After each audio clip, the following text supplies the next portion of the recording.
Hello everyone, welcome back. Today we have a nice short class. So I'm calling this one a quick and gentle low back treat. No equipment needed. You don't even really need a yoga mat. You can just lay down onto your back with your knees bent and your feet about hip width. And I know you can't probably see yourself here, so see if you can get an idea of the shin bones being pretty well straight up and down. Or maybe you can think of your heels directly under your knees. So not too far away with the feet, but also not super close to your seat. And then just try to get organized in your upper body, around the neck and shoulders. Maybe that will require you to shift and fidget a little bit until you feel satisfied. Feel the imprint of your feet and just try to move your air nice and slow and even. No need to overbreathe, but just pay attention, stay engaged in that process.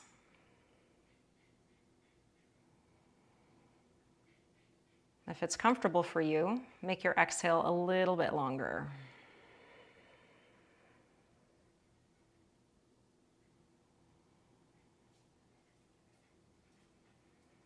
Can you create an even balance between the right shoulder and the left shoulder?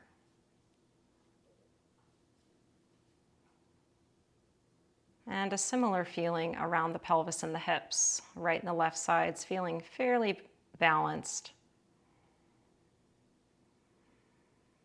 And then bring your attention to your low back region. So everything below the bottom of the rib cage and above the top rim of the pelvis. Depending on your body type, you might already have a little bit of a gap between your low back and your mat. But regardless of if you can sense that or not, we're going to create more of an arc there. Let's keep the pelvis heavy, connected to the floor in the sacrum, and just start to curl your low back a little bit off the ground. You can maybe sense that your tailbone is trying to drop back down towards the earth. And be mindful that the front side of the rib cage isn't overly flared open. So you're thinking of curling the backside rather than flaring open on the front side. Connect to the low back muscles and see if you can sense that they're actually shortening to create this little bit of an arc in the lumbar spine. We're going to travel slowly out of this extension to return to neutral on a 10 count. So take it very slow. We're not going very far. So we do have to really pay attention to those micro movements. Take a nice long inhale breath. And then slowly return to the neutral position in 10, 9, 8, 7, 6, 5, 4, 3, 2, and then just relax. Give your legs a little rocking side to side. It can be a very small, subtle movement.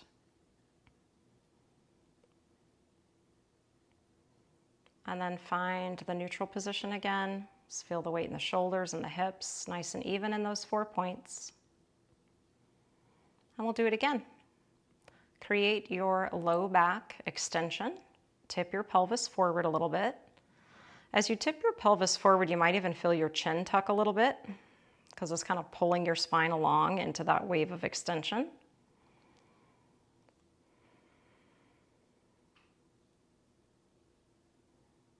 Receive one more inhale breath and then take that 10 count to slowly land back to neutral. I'll let you count to yourself this time.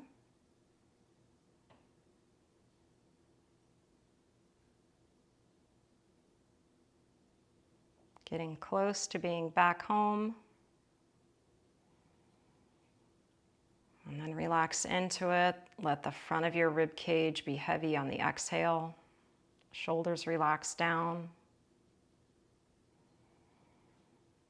Maybe we let the legs pivot just a little bit again, teasing the knees from side to side. And let's do one more.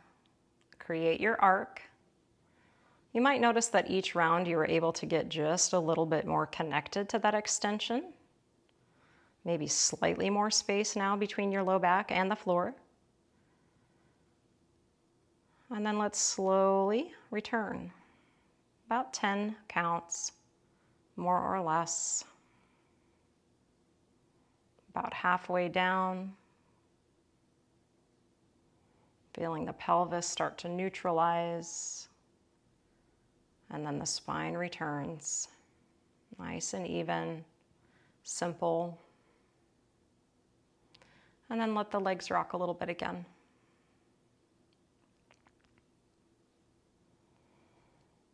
Moving on now, we're going to create a little bit of a bridge.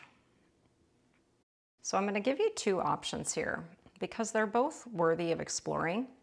And I feel like I always teach it the first way, and it's a fine way to teach it, but it wouldn't be wrong to try it the other way every now and then. So as you bring your spine back to neutral, try to slightly tuck under with your pelvis. So now it feels like you're trying to flatten out your low back curve somewhat, and then lift up to your bridge. So that's option number one. Option number two is just to find a bridge without tucking first. And then we're going to hold this bridge for a few breaths. Arms can just stay down on the ground nice and relaxed, or you can use your upper arms to press into the ground to maybe help you create just a little bit more lift. The lift is definitely only coming from the hips and the glutes. We're keeping that front rib cage nice and relaxed. Last breath here.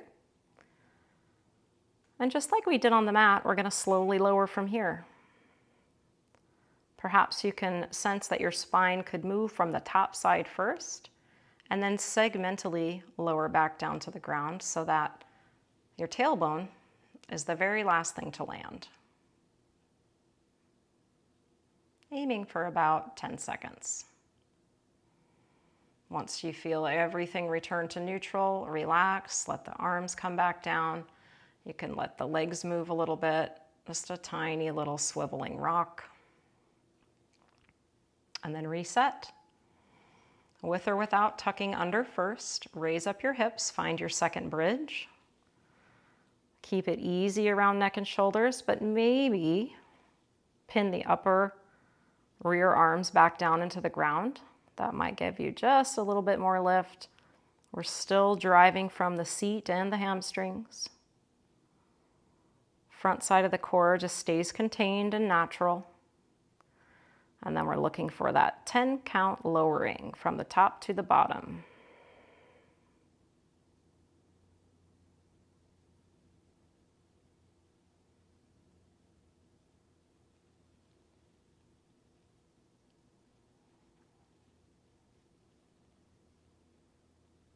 After your whole spine greets the earth again, take a moment to shuffle it around. Let the knees rock side to side.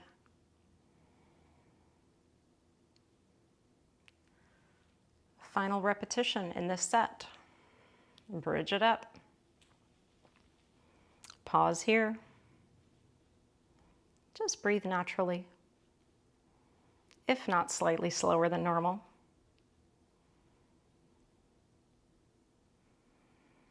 And then start your descent with patience.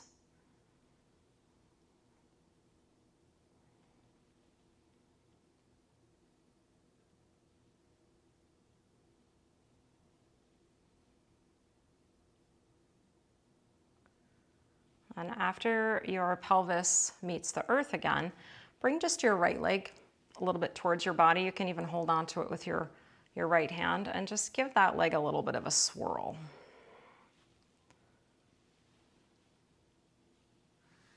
And then switch legs, take the left leg just for a little bit of a spin.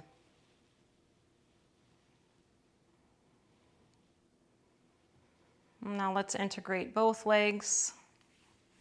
Knees can come out just a touch wider, and we're just letting the legs move. They can move independently from one another, obviously.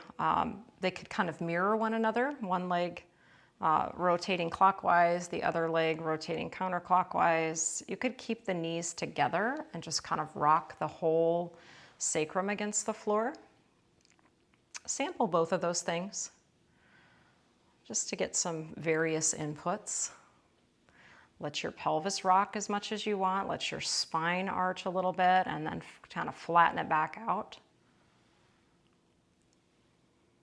And then we're going to finish off with a little bit of somatic rocking. We're going to try to get the whole body involved here, but we're driving the movement from the heels and ankles.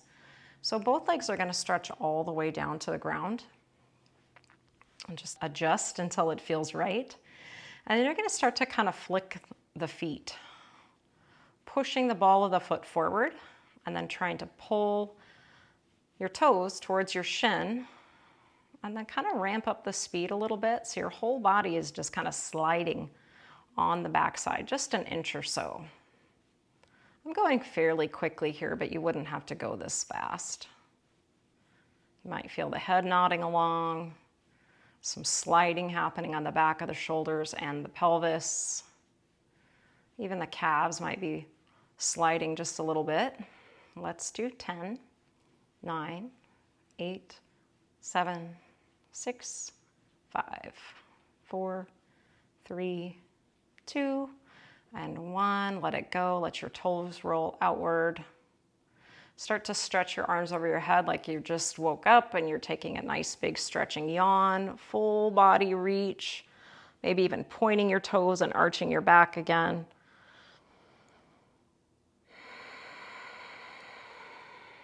And then relax. Bring your arms back down beside you, rebend your knees, plant your feet on your mat, and let's finish where we began. Just pause. Notice, observe.